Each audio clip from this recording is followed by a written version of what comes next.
목욕탕에서 나온 뜨거운 증기가 거실 창문에 안개를 만들고 거실 안에는 식탁 하나가 꽉 차 있다. 시어머니가 오늘 가족끼리 중요한 이야기 할 거라며 갑자기 모셔온 자리인데 식탁 위에는 시어머니가 직접 만든 김치찌개와 불고기가 냄새를 풍기고 있다. 나는 왼손으로 수저를 꽉 쥐고 오른 손바닥에 땀이 차오르는 걸 느낀다. 벌써 10년째 시어머니랑 살았는데 이런 긴장감은 결혼 첫날과 다를 바 없다. 오늘 모으는 건 내가 나이도 많아졌고 앞으로 어떻게 할지 정했거든. 시어머니가 숟가락을 식탁에 내려놓으며 말했다. 그의 눈은 제모인 영희에게만 향하고 나와 남편 재민에게는 한 번도 쳐다보지 않았다. 영희는 살짝 웃으며 엄마, 아직 그렇게 드셔도 되지 않아요라며 겸손한 척하지만 눈동자 속에는 참을 수 없는 기쁨이 빛나고 있었다. 나는 그 모습을 보며 속으로 한숨을 쉬었다. 영희는 결혼 후에도 시어머니 집에서 살며 돈을 안 벌었는데 시어머니는 언제나 내 딸은 불쌍해서라고 변명했다. 남편 재민은 식탁 밑에서 휴대폰을 만지작거리고 있다. 나는 그의 팔을 살짝 누르고 싶었지만 손을 뻗는 걸 참았다. 재민은 언제나 시어머니와 영희 쪽을 붙잡는다. 지난해 나가 직장을 다니려고 했을 때도 시어머니가 며느리는 집안일 해야지라고 말하면 재민은 그냥 안 해, 엄마 말 좀 들어라고만 했다. 시어머니가 커다란 수저를 다시 들고 식탁 위를 둘러보며 목소리를 높였다. 내가 지금 소유하고 있는 세 채의 집 강남 아파트, 부천 연립, 그리고 영희 지금 살고 있는 광주 빌라 이 세 개 모두 영희에게 물려주기로 결정했다. 마지막 단어가 나온 순간 영희는 엄마, 정말인가요? 라며 소리치고 앞으로 몸을 기웠다. 시어머니는 그의 머리를 쓰다듬으며 웃었다. 나는 수저를 놓았는데 그 소리가 식탁에서 크게 울렸다. 시어머니와 영희가 나를 쳐다보자 나는 웃음을 억지로 짓고 말했다. 그래요. 정말 좋은 결정이네요. 하지만 속으로는 이미 반전을 위한 한마디를 입가에 대고 있었다. 세 채의 부동산, 그중 적어도 두 채는 내 친정이 준 재산으로 초기 금액을 냈는데 시어머니는 그걸 완전히 잊은 건지 아니면 의도적으로 잊은 건지 나는 손바닥에 땀을 치마에 닦고 시어머니의 웃는 얼굴을 쳐다본다. 이제 곧 이 표정이 어떻게 변할지 기다리기만 하면 된다. 거실의 정적이 풀리지 않는 사이 나는 왼손으로 의자 팔걸이를 잡고 몸을 살짝 일으켰다. 팔걸이에 묻은 먼지 한 올이 떨어지면서 시어머니의 눈이 내 손으로 향했다. 나는 그 눈빛을 피하지 않고 오른손으로 의자 옆에 놓았던 핸드백을 여는 소리가 식탁 위에 또렷하게 울렸다. 수진아, 너 뭐 하려는 거야? 시어머니의 목소리가 살짝 높아졌다. 그녀는 앞머리에 흰머리카락을 뒤로 넘기려다가 손을 중간에서 멈췄다.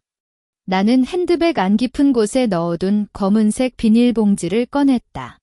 비닐 표면에는 오래된 털과 먼지가 묻어 있었지만 안에 들어있는 물건은 아직 선명했다. 10년 전 제가 시집 온 뒤 한 달 만에 엄마가 부동산 투자 좋을 거라며 강남 아파트를 보러 갔었죠. 나는 비닐봉지를 풀며 말했다. 영희는 몸을 뒤로 살짝 젖었는데 그녀의 발이 식탁 다리에 닿아 작은 소리가 났다. 당시 엄마는 초기 납입금 3천만 원이 모자라며 제 친정이 준 재산을 빌리겠다고 했어요. 제가 거절할 수 없었죠. 어차피 갓 시집 온 며느리였으니. 비닐봉지에서 첫 번째 서류를 꺼냈다. 은행에서 발급한 이체 영수증이었다. 노란색 종이가 시간 때문에 살짝 변색했지만 인쇄된 글씨는 선명했다. 2015년 10월 15일 제 통장에서 엄마의 통장으로 3천만 원을 이체했어요. 은행 이름과 계좌번호 그리고 날짜가 다 적혀 있죠. 나는 영수증을 식탁 위로 밀었다. 재민이 몸을 앞으로 기울여 영수증을 쳐다보았는데 그의 호흡이 살짝 급해졌다. 문당 다음으로 꺼낸 건 빌림 증서였다. 흰색 종이 위에 시어머니의 손글씨로 강남 아파트 초기금으로 수진에게 3천만 원 빌림. 추후 갚겠음이라고 적혀 있고 마지막에는 그녀의 서명과 날짜가 찍혀 있었다. 당시 엄마가 이런 거 필요 없지라며 기피했지만 제가 만일의 경우를 대비하자고 졸라서 서명받았어요. 나는 증서를 영수증 옆에 놓았다. 그리고 부천 연립은 2017년에 샀죠. 엄마는 집어낸 2천만 원이 모자라며 또 빌렸어요. 이건 당시의 이체 기록이에요. 세 번째 서류를 꺼내자 시어머니의 얼굴이 갑자기 창백해졌다. 그녀는 손으로 얼굴을 가렸다가 금방 떼었지만 눈동자는 이미 어두워졌다. 영희는 입을 벌린 채 증서를 왔다 갔다 쳐다보았다. 그건 위조한 거 아니야? 누나, 너 그렇게 할 줄 몰랐어. 그녀의 목소리가 떨렸지만 자신감이 하나도 없었다. 나는 웃지 않고 영희를 쳐다보았다. 위조라면 은행에 확인하면 되죠. 또는 엄마의 손글씨랑 서명 비교해도 돼요. 삼촌도 엄마의 손글씨 잘 아시잖아요. 삼촌이 놀란 표정으로 시어머니를 쳐다보았다. 여동생, 이 증서 진짜야? 시어머니는 입을 다무고 대답하지 않았다. 그녀의 손이 식탁 위의 수저를 살짝 만지고 있었지만 떨려서 수저를 잡을 수 없었다. 나는 모든 증서를 정리하며 속으로 한숨을 내쉬었다. 첫 번째 카드는 성공적으로 냈고 이제 시어머니의 반전을 기다리기만 하면 된다. 시어머니가 갑자기 식탁을 세게 치셨다. 김치찌개의 국물이 살짝 튀어나와 치마단을 적시었지만 나는 눈도 깜빡이지 않았다. 그녀의 얼굴은 빨갛게 달아오르며 수진아, 너 이게 뭐하냐. 그 돈은 내가 너에게 준 증여였어. 라고 외쳤다. 목소리가 터질 듯이 높아졌고 거실 천장의 조명이 그녀의 얼굴을 비추며 긴 그림자를 만들었다. 증여? 엄마, 그때는 빌린다고 명확히 말했잖아요. 나는 서류를 앞으로 살짝 밀었다. 만약 증여였다면 왜 당신 나중에 갚겠다고 말했어요? 빌림 증서도 왜 서명하셨어요? 그건 너가 졸라서. 내가 마음 약해서 서명한 거지. 시어머니가 손을 뻗어 빌림 증서를 치우려다가 나의 손이 먼저 그녀의 손목을 잡았다. 그녀의 손목은 얇고 차가웠으며 떨리고 있었다. 엄마, 손을 대지 마세요. 이 서류는 증거예요. 누나, 너 정말 너무해. 영희가 갑자기 의자에서 일어섰다. 그녀는 나를 가리키며 엄마가 너한테 잘해줬는데 이렇게 엄마를 괴롭히느냐? 돈 때문에 가족까지 떼어놓으려고. 라고 소리쳤다. 문서하지만 그녀의 눈은 서류를 피하고 나의 얼굴만 쳐다보았고 나는 그 눈빛 속의 두려움을 알았다. 삼촌이 천천히 손을 들었다. 여동생, 진정해. 만약 그 돈이 증여였다면 왜 이렇게 뒤늦게 말하는 거야? 수진이가 시집 온 뒤 얼마 안 되었잖아. 그때 증여라도 명확히 해뒀어야지. 삼촌의 목소리는 평온했지만 의문의 색채가 짙었다. 그는 시어머니를 쳐다보며 내가 기억하기로는 너 그때 수진이에게 네 돈 정말 고마워. 나중에 꼭 갚아줄게라고 말했었지? 우리 동생들끼리 마셨어도 그렇게 말했잖아. 시어머니의 얼굴이 갑자기 창백해졌다. 그녀는 삼촌을 쳐다보며 오빠, 너 기억이 틀렸어. 그렇게 말한 적 없어. 라고 외쳤지만 목소리가 점점 약해졌다. 나는 삼촌에게 살짝 고개를 끄덕였다. 삼촌은 정의감이 강한 사람이었기 때문에 거짓말을 못했다. 엄마, 삼촌도 그렇게 기억하시잖아요. 나는 시어머니의 손목을 놓고 말했다. 그리고 증여라면 왜 지난해 제가 직장을 다니려고 할 때 며느리는 집안일 해야지, 돈 벌 필요 없어라고 말하셨어요. 만약 엄마가 제게 돈을 줬다면 왜 그렇게 말하셨어요? 시어머니가 입을 벌렸지만 아무 말도 나오지 않았다. 그녀는 뒤로 몸을 기댄 채 의자 등에 머리를 대고 숨을 헐 때였다. 나는 휴대폰을 주머니에서 꺼냈다. 엄마, 만약 아직도 부인하시면 제가 그때 엄마와 통화한 녹음 파일을 들려드릴게요. 그 통화에서 엄마가 빌린 돈 나중에 갚겠다고 말하는 부분이 있어요. 그 말을 듣자 시어머니의 어깨가 갑자기 무너졌다. 영희는 누나, 너 어떻게 그렇게 엄마를 속여녔어? 라고 울부짖었지만 나는 그녀의 말을 듣지 않았다. 나는 휴대폰 화면을 켜며 시어머니를 쳐다보았다. 이제 그녀는 어떻게 반응할지 기다리기만 하면 된다. 휴대폰 화면이 켜진 채 시어머니의 얼굴을 향해 내민 채로 나는 갑자기 영희를 쳐다보았다. 그녀는 몸을 떼고 시어머니 뒤에 숨어 있었지만 그런 모습으로도 자신을 감출 수 없다는 걸 알았다. 엄마의 거짓말 말고 영희야, 너도 이야기를 해볼까? 영희는 눈을 크게 뜨며 누나, 뭐라고? 내가 뭘 해야 해? 라고 말했다. 그녀의 손이 시어머니의 옷소매를 꽉 잡고 있었고 손가락이 흰색 옷감을 주무르고 있었다. 너가 지금 사는 광주 빌라, 기억해? 나는 휴대폰을 내려 식탁 위에 놓았다. 그 빌라는 5년 전에 영희가 결혼하려니 집이 필요해서라고 엄마가 부탁하며 제 이름으로 대출받아 샀어요. 당시 엄마는 이자는 내가 내줄게라고 약속했죠. 영희의 얼굴이 갑자기 창백해졌다. 그건 그래도 누나 이름이어도 그래, 제 이름이니까 대출금은 제가 갚아야 해요. 나는 입을 다무고 잠시 쉬었다.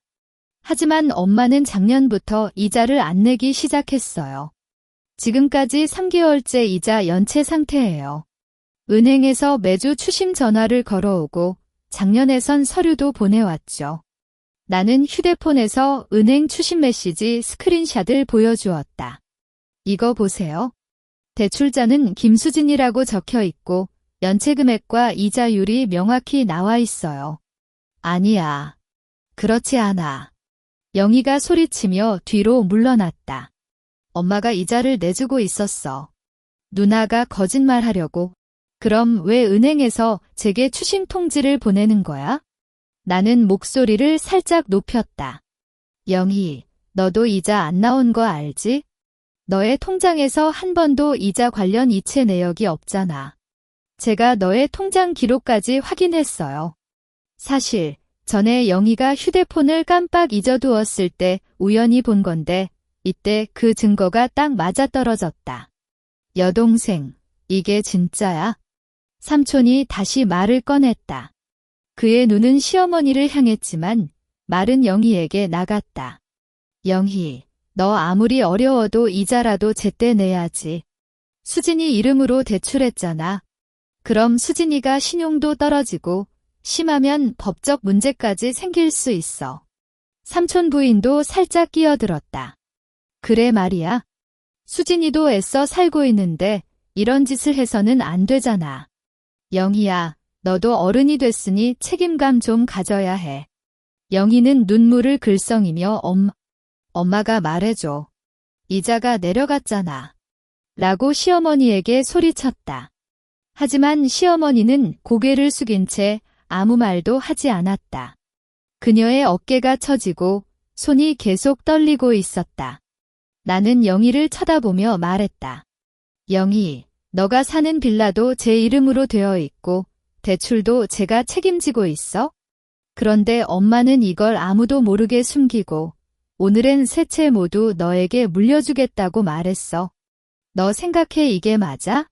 주변 친척들의 눈빛이 모두 영희에게 모였다. 의문, 탓, 못마땅한 표정이 뒤섞여 있었고 영희는 그 눈빛들을 견디지 못하고 얼굴을 손으로 가렸다. 나는 속으로 한숨을 내쉬었다. 시어머니와 영희의 은폐가 하나씩 드러나고 있고 이제는 친척들도 나 이쪽으로 입장을 옮기기 시작했다. 이 모멘텀을 이용해야 했다. 거실의 공기가 질식감을 풍기던 차례 갑자기 현관문이 살짝 열렸다. 노란색 아가씨복을 입은 박할머니가 천천히 들어왔는데 그녀는 시어머니 집에서 20년 넘게 일하는 오래된 하인이었다. 박할머니는 손에 차가운 물컵을 들고 있으며 겁에 질린 표정으로 거실 안을 둘러보았다. 엄마님, 물 좀 드릴게요. 박할머니의 목소리가 작고 떨렸다. 그녀는 시어머니에게 물컵을 건네려다가 나를 쳐다보았고 갑자기 고개를 숙였다. 나는 박할머니를 기억했다. 10년 전 빌림 증서를 받았을 때 박할머니가 우연히 거실에 있었다는 걸. 당시 그녀는 아가씨, 시어머니님 서명하시는 거 봤어요라고 속삭여줬던 적이 있었고 이번엔 그녀가 마지막 증거가 될 수 있다는 걸 알았다. 할머니, 편안히 앉아요. 나는 옆에 빈 의자를 가리켰다. 오늘 이야기, 할머니도 아시는 거 있잖아요.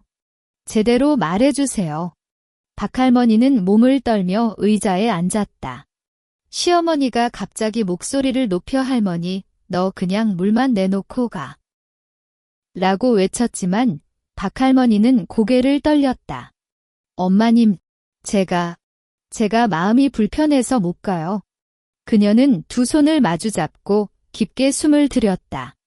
10년 전 수진아가 시어머니님에게 빌림 증서를 받으셨어요. 당시 시어머니님은 이런 거 보관 안 돼요라고 말하며 거실 서랍 뒤에 있는 나무 상자에 그 증서를 숨기셨어요. 제가 청소할 때 우연히 봤어요. 그리고 작년 수진아가 직장을 다니려고 하셨을 때도 시어머니님은 그 돈은 이미 증여였어라고 저에게 말하셨어요. 하지만 제가 봤듯이 그 돈은 확실히 빌린 거였어요. 아니야. 너 이런 거 뭐라고 하니? 시어머니가 의자에서 일어나려다가 발을 헛디뎌 살짝 넘어질 뻔했다. 재민이 빨리 그녀의 팔을 붙잡았지만 시어머니는 재민을 밀쳤다. 이 하인이 돈 받고 수진이 편들려 이러는 거지. 거짓말을 하지 마.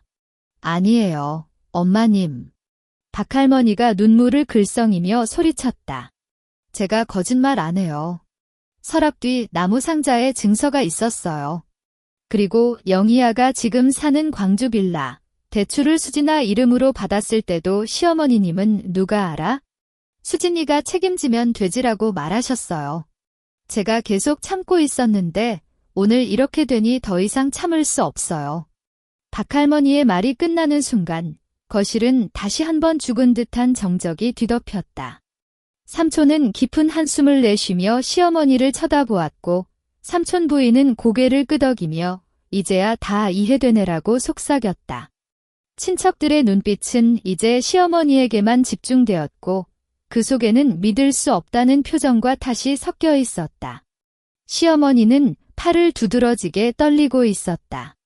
그녀는 박할머니를 가리키며 너 라고 말하려다가 갑자기 허리를 굽히고 숨을 헐때였다. 어깨가 아파. 그녀는 의자에 다시 앉아 몸을 기댔고 눈을 감았다. 하지만 나는 그녀의 눈꺼풀 사이로 빛나는 분노와 패배감을 봤다. 나는 박할머니에게 고개를 끄덕였다. 할머니, 정말 감사합니다. 이제 모두가 진실을 알았어요. 박할머니는 눈물을 닦으며 고개를 숙였다. 이제 시어머니의 모든 변명과 거짓말이 박할머니의 증언으로 무너졌다. 남은 건 시어머니가 어떻게 책임을 져야 할지, 그리고 나에게 뭘 해줄지 정하는 거였다. 재민은 여전히 시어머니 옆에 있었지만 그의 표정은 복잡했고 아마도 이제는 더 이상 시어머니를 옹호할 수 없다는 걸 알았을 거다. 박할머니의 증언이 거실에 맴도는 사이 나는 재민을 바라보았다.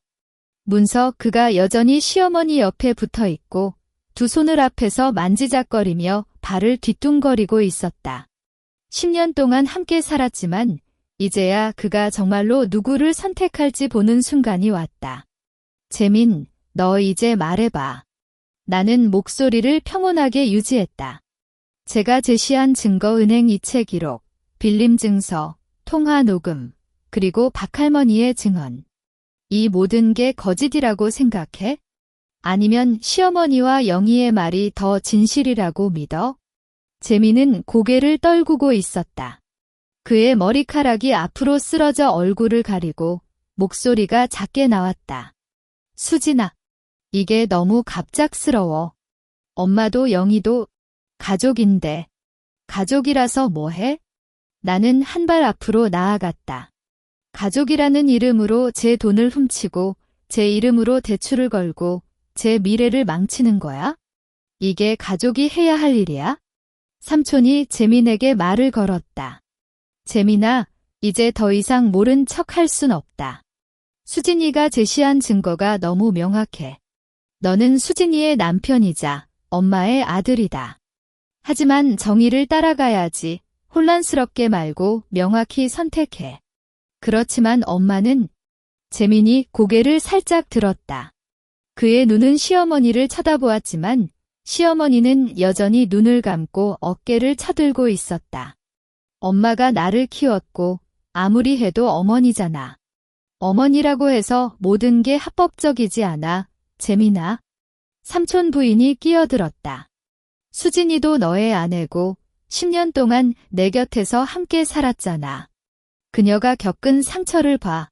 돈을 빌려줬는데 갚지 않았고 이름으로 대출을 걸어놨어.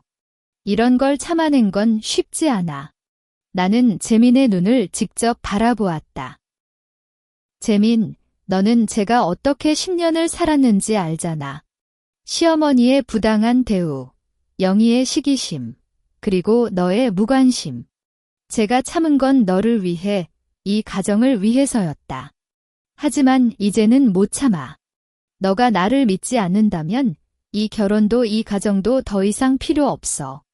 그 말을 듣자 재민의 어깨가 갑자기 떨렸다.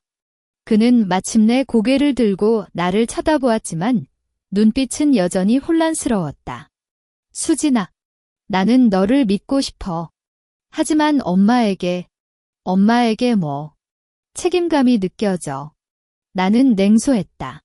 그럼 제게는 책임감이 없는 거야? 제가 내 아내인데 제가 빚을 지고 신용도가 떨어지면 너도 영향을 받는다는 걸 모르겠어? 이대로 가면 우리 둘 다 파산할 수 있어. 영희가 갑자기 재민을 붙잡았다. 오빠, 너 누구 쪽이야? 엄마를 버릴 거야? 엄마가 너를 어떻게 키웠는지 잊었어? 누나는 그냥 돈 때문에 시끄러지는 거야. 영희, 너도 입 닫아. 재민이 갑자기 영희를 밀쳤다. 그의 목소리가 살짝 높아졌지만 눈은 여전히 혼란스러웠다. 나도 이제 잘 모르겠어. 모든 게 엉망이 되었어. 나는 재민에게 마지막 질문을 던졌다. 재민, 마지막으로 물어본다. 너는 나를 믿을지, 시어머니를 믿을지? 이 선택이 우리의 미래를 결정한다. 거실 안은 다시 한번 정적이 되었다. 오직 재민의 긴장한 호흡소리만이 들렸다. 그가 여러 번 입을 벌렸다가 닫고 손을 만지작거렸다. 시어머니는 눈을 살짝 뜨고 재민을 쳐다보았고 영희는 그의 옆에서 초조하게 발을 구르고 있었다. 나는 재민의 결정을 기다렸다. 만약 그가 여전히 시어머니 쪽을 선택한다면 이 결혼은 확실히 끝이 날 것이다. 하지만 그가 나를 믿는다면 아직 복구할 가능성이 있을지도 몰랐다. 하지만 내 마음속에는 이미 정답이 있었다. 10년 동안 그의 무관심과 비책임을 본 나는 그가 진정으로 나를 선택할 거라고 기대하지 않았다. 재민은 마침내 깊게 숨을 들고 말했다. 엄마는 틀렸을 수도 있고 수진아도 맞을 수도 있어. 하지만 그의 말이 끊겼다. 고개를 다시 떨구고 아무리 애써도 뒤의 말을 이어가지 못했다. 그의 침묵이 나에게 답이었다. 나는 속으로 한숨을 내쉬며 이성을 되찾았다. 알았어, 재민. 너의 선택을 존중할게. 이제 더 이상 그에게 기대할 필요가 없었다. 남은 건 시어머니와 영희에게 법적 책임을 묻는 거였다. 재민의 침묵이 거실을 뒤덮자 영희가 갑자기 바닥에 앉아 울기 시작했다. 아이고, 엄마. 누나가 나 죽이려 해. 이렇게 속이고 괴롭히는 거야? 그녀는 팔과 다리를 헤집으며 바닥을 긁고 새로 산 구두가 뒤집혀 발끝이 드러났다. 그 구두는 최근 유행하는 명품 브랜드였고 가격이 적어도 50만 원이 넘는 걸 알았다. 영희, 제정신 차려. 삼촌이 목소리를 높였다. 지금 이 상황에서 울고 떼는 거 아무 소용없어. 진실을 말해. 진실. 진실은 누나가 돈 때문에 가족을 부수려고 하는 거야. 영희는 눈물을 얼굴에 흘리며 나를 가리키고 나는 엄마랑 오빠만 믿어. 누나는 외인이야. 이 집에서 나가. 나는 웃지 않고 휴대폰을 꺼냈다. 외인. 그럼 너는 이 외인의 돈으로 명품 사고 이 외인의 이름으로 대출받아 집을 살고 있는 거야? 나는 휴대폰 화면을 모두가 보이도록 들었다. 이거 봐. 지난 1년 동안 너가 산 명품 리스트야. 화면에는 카톡으로 저장해둔 영희의 SNS 게시물과 신용카드 결제 내역이 나열되어 있었다. 지난 3월 강남 백화점에서 80만 원짜리 샤넬 가방 구매. 5월 제주도에서 120만 원짜리 명품 시계 구매. 7월 온라인 쇼핑몰에서 60만 원짜리 의류 3벌 구매. 그리고 지난달 일본에서 200만 원짜리 가방 구매. 각 항목마다 결제 날짜와 금액, 구매처가 명확히 적혀 있었고 영희가 직접 찍은 사진도 함께 있었다. 너는 한 번도 직장을 다니지 않았어. 이 돈은 어디서 왔어? 엄마가 주는 용돈으로 이런 걸 살 수 있어? 영희의 눈이 크게 뜨고 누나, 너 어떻게 이걸 가지고 있어? 그녀는 몸을 일으키려다가 다시 넘어졌다. 이건 오빠가 사준 거야. 오빠가. 재민, 너 그렇다고 말해? 나는 재민을 쳐다보았다. 재민은 고개를 떨구며 나는 그런 돈 없어라고 작게 말했다. 그의 얼굴이 빨갛게 달아올랐고 명백히 영희의 거짓말을 알고 있었다. 오빠, 너 왜 그래? 영희가 소리치지만 재민은 계속 고개를 떨구었다. 나는 다시 영희를 쳐다보았다. 알아. 이 돈은 엄마가 주는 거지? 엄마는 제가 빌려준 5천만 원을 갚지 않고 너에게 주어 명품을 사주고 너를 위해 부동산을 물려주려고 했어. 그건 엄마의 마음이야. 영희는 목소리를 약화시키며 엄마가 나를 아껴주는 거? 그럼 제가 빌려준 돈은 왜 갚지 않아? 제 이름으로 대출한 이자는 왜 내지 않아? 나는 목소리를 살짝 높였다. 엄마는 너를 아껴주느니 쟤를 이용하느니 둘 중 하나만 할 수 있어. 이제는 양쪽 다 할 수 없어. 삼촌이 깊은 한숨을 내쉬었다. 여동생, 이게 너의 잘못이야. 수진이의 돈으로 영희를 버릇없게 키웠잖아. 영희도 이제 어른이 됐는데 이런 식으로 살면 안 된다. 그래 말이야. 삼촌 부인이 동조했다. 영희야, 너도 스스로 생각해봐. 누나의 돈으로 이렇게 살고 누나를 상처 주는 거 맞아? 문서 이제 그만 떼고 책임을 져야 해. 영희는 바닥에 앉아 눈물을 쏟아내지만 더 이상 말을 하지 않았다. 그녀의 표정은 분노에서 패배감으로 바뀌었고 이제는 아무리 떼도 아무 소용이 없다는 걸 알았다. 나는 휴대폰을 접으며 말했다.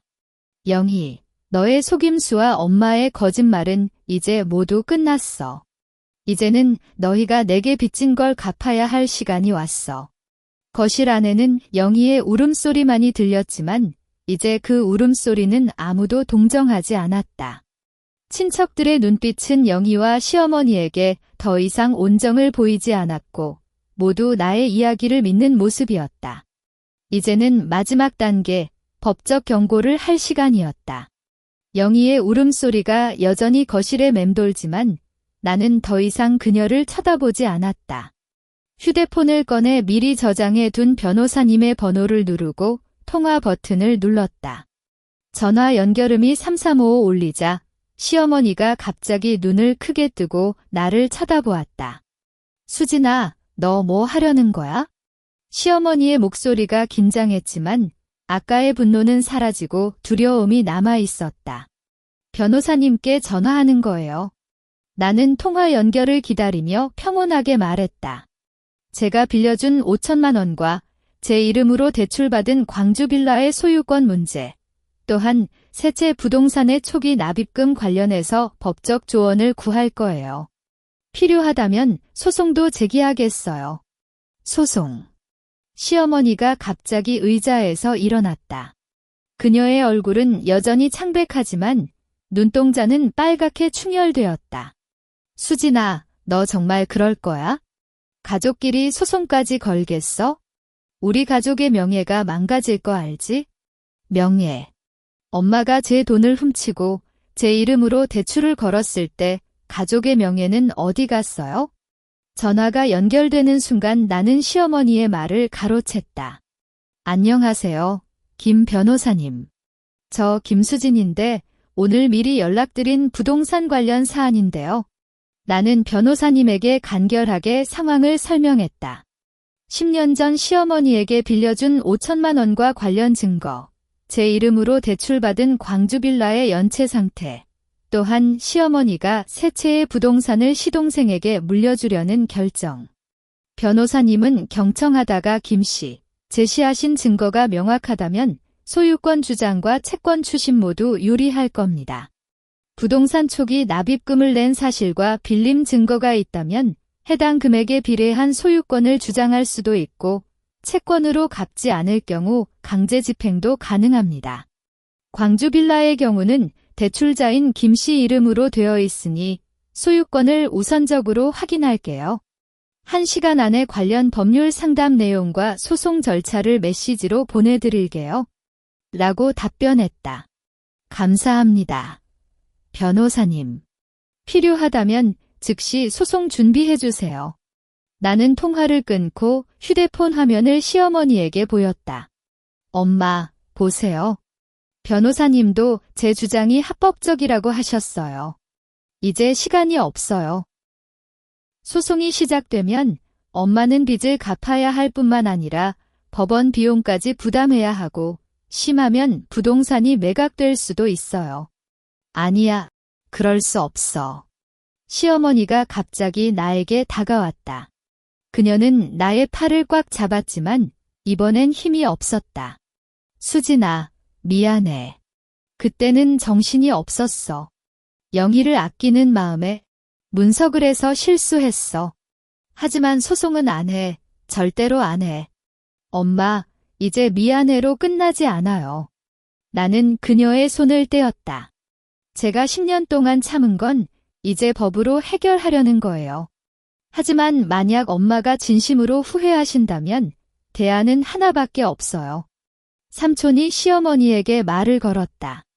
여동생, 수진이 말이 맞아. 이제 소송까지 가면 모든 게 망가진다. 너도 나이 많고 명예도 중요하고 수진이의 요구에 맞춰 합리적으로 해결하는 게 좋아. 시어머니는 고개를 떨구며 눈물을 글썽였다. 그녀는 오래된 여성으로서 명예를 아끼는 마음이 강했고 소송이 벌어지면 주변 사람들의 시선을 견디지 못할 거라는 걸 알았다. 수진아, 얘기하자. 뭐라고 원해? 뭐라도 해줄게. 하지만 소송은 안 해. 제발. 나는 시어머니의 눈을 직접 바라보았다. 엄마, 제 요구는 명확해. 첫째, 제가 빌려준 5천만 원의 연 5% 기준 이자를 더한 총액을 1개월 이내에 갚아주세요. 둘째, 제 이름으로 대출받은 광주 빌라의 소유권을 제 명의로 이전하고 지금까지 미낸 이자와 연체료는 모두 엄마와 영희가 부담해주세요. 셋째, 강남 아파트와 부천 연립 중 하나를 제 명의로 이전해주세요. 어쨌든 이 두 채의 초기 납입금은 제 어머니가 재산으로 냈어요. 두 채 중 한. 시어머니가 놀란 표정으로 말했다. 그건 너무해. 그렇게 되면 영희에게 줄 게 하나도 없어. 엄마가 처음부터 영희에게 세 채 모두 주려다가 이 상황이 생긴 거예요. 나는 단호하게 말했다. 이제는 합리적인 분배밖에 없어요. 만약 엄마가 이 조건을 거절한다면 제가 할 수 있는 건 변호사님과 함께 소송을 진행하는 거예요. 그때는 엄마가 얻는 게 더 적을 거예요. 재민이 갑자기 나에게 말을 걸었다. 수진아, 그만. 엄마도 후회하고 있어? 조금만 양보해줘. 나는 이미 양보했어, 재민. 나는 재민을 쳐다보았다. 10년 동안 양보했고, 이제는 더 이상 할 수 없어. 이 조건이 최소한이야. 시어머니는 오랫동안 나를 쳐다본 뒤 깊게 숨을 들고 알았다. 라고 작게 말했다. 그녀의 어깨가 처지고 모든 힘이 빠진 것처럼 의자에 앉았다. 너의 조건을 받아들인다. 하지만 소송은 정말 안 해. 엄마가 약속을 지키면 당연히 소송을 취소할 거예요. 나는 휴대폰을 주머니에 넣었다. 하지만 모든 건 서면으로 정리해야 해. 변호사님께서 계약서를 만들어 줄 거예요. 엄마와 영희는 서명해야 해. 거실의 정적이 잠시 돌아왔지만 이번엔 긴장감보다는 해결의 신호가 느껴졌다.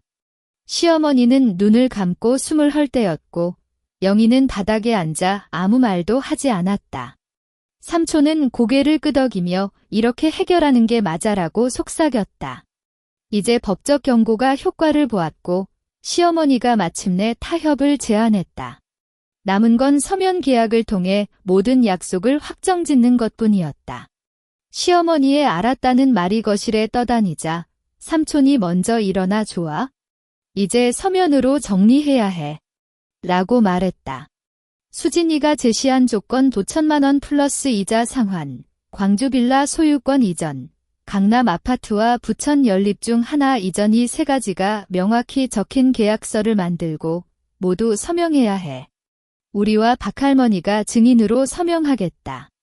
그렇게 해야겠다. 시어머니는 고개를 끄덕이며 목소리를 낮췄다. 강남 아파트는 영희가 결혼 후 살려고 준비한 거라. 부천 연립을 수진에게 주겠다. 1개월 안에 이전 절차를 끝내고 5천만 원 플러스 이자는 2달 안에 나눠 갚겠다. 광주 빌라의 연체 이자는 영희가 1주 안에 모두 갚아야 해. 나는 추가했다. 은행에서 계속 독촉하는데 제 신용도가 계속 떨어지고 있어. 이 부분은 단념 없이 해결해야 해. 영희가 바닥에서 일어나 눈을 핥으며 1주 안에 그렇게 많은 돈 어디서 나올까라고 투덜거렸지만 시어머니가 그래야 해라고 차단했다. 너가 살고 있는 집이잖아. 이자도 안 내고 편안히 살았잖아. 이제 책임져. 영희는 입을 다무고 눈을 붉히지만 더 이상 반박하지 않았다. 재민이 갑자기 나에게 다가왔다. 수진아, 이제부터 나도 함께 처리하겠다. 부천 연립 이전 절차, 돈 갚는 일 다 내가 진행하겠어. 너 걱정 마. 그의 눈은 약속하는 듯이 나를 쳐다보았지만 나는 그저 고개를 끄덕였다. 10년의 무관심 뒤에 오는 이 협조가 너무 늦었지만 적어도 현재는 필요했다. 삼촌 부인이 가족 사진이 걸린 벽을 보며 이렇게 해결하는 게 맞아. 가족이란 건 서로 존중하고 책임져야 하는 거잖아. 라고 말했고 박할머니는 수진아, 잘됐다라고 눈물을 글썽이며 속삭였다. 이틀 뒤 변호사님께서 작성한 계약서가 배달됐다. 거실에서 다시 모인 우리 일행은 계약서를 세심히 읽었다. 부천 연립의 이전 기한 7개월 이내 5천만 원 플러스 이자 연 5% 기준, 2달 내 첫 납입 3천만 원, 나머지 다음 달 마감, 광주 빌라 연체 이자, 딜주 내 전액 상환 등 모든 조건이 명확히 적혀 있었다. 시어머니는 펜을 잡는 손이 아직 떨렸지만 망설임 없이 서명했다. 영희는 입을 꽉 막고 서명한 뒤 펜을 세게 내려놓았지만 아무도 그녀의 행동에 신경 쓰지 않았다. 재민, 삼촌, 삼촌 부인, 박할머니가 차례로 증인 서명을 했고 마지막으로 나가 펜을 들었다. 계약서에 김수진이라는 서명을 끝냈을 때 손에 묘한 안정감이 돌아왔다. 이것은 복수의 기쁨이 아니라 10년 동안 자신을 내던져준 대가를 돌려받은 해방감이었다. 나는 계약서를 접고 시어머니를 쳐다보았다. 엄마, 계약서를 잘 보관해 주세요. 약속을 지키시는다면 저는 아무런 불만 없이 앞으로 나아갈게요. 시어머니는 고개를 숙인 채 알았다라고만 대답했다. 그녀의 뒤로 영희는 방으로 들어가 버렸고 재미는 나에게 이제 라고 말을 시작했지만 나는 고개를 끄덕이며 먼저 계약 조건을 모두 지켜봅시다라고 말했다. 문서 이후 일주일 내로 영희가 광주 빌라의 연체이자를 모두 갚았고 은행에서 추심 통지가 멈춘 메시지를 받았다.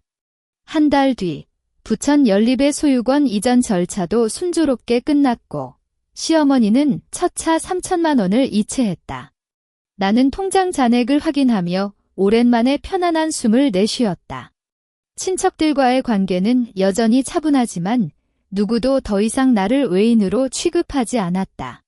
박할머니는 여전히 시어머니 집에서 일하지만 나를 만나면 웃으며 인사를 건넨다. 나는 부천 연립을 내 집으로 정리하며 10년 동안의 아픔을 하나씩 치워냈다. 재민과의 관계는 아직 복잡하지만 나는 더 이상 그를 의지하지 않고 자신의 삶을 살려고 한다. 직장을 다시 찾고 친구들과 만나며 잃어버린 시간을 되찾는 중이다. 이번 사건을 통해 배웠다. 가족이라는 이름으로 오래된 억압을 참는 건 용기가 아니라 자기 파괴였다. 자신의 권리를 지키는 건 부당한 대우를 받지 않는 유일한 방법이었다. 세 채의 부동산에서 두 채를 되찾은 건 물론 더 중요한 건 자신을 찾아낸 것이다. 앞으로의 길이 쉽지는 않겠지만 이제는 누구도 나를 속이거나 이용할 수 없다. 내가 벌은 돈, 내가 지킨 권리, 내가 선택할 미래 이 모든 게 이제 나에게 속한다. 그것이 바로 오늘까지 이어온 싸움의 진정한 결말이자 새로운 시작이다. 이야기 끝.